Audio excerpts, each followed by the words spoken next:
quick how-to on how to make a clutch bell spacer for setting up your nitro Savage clutches. If you got a drill press, it makes it easy. I've got a old bearing race in the chuck.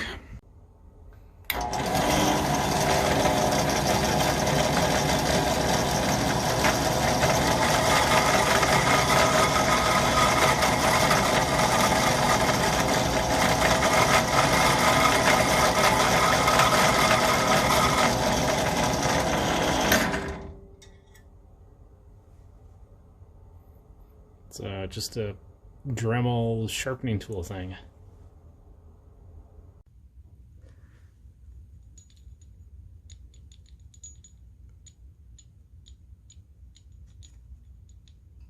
Just enough play.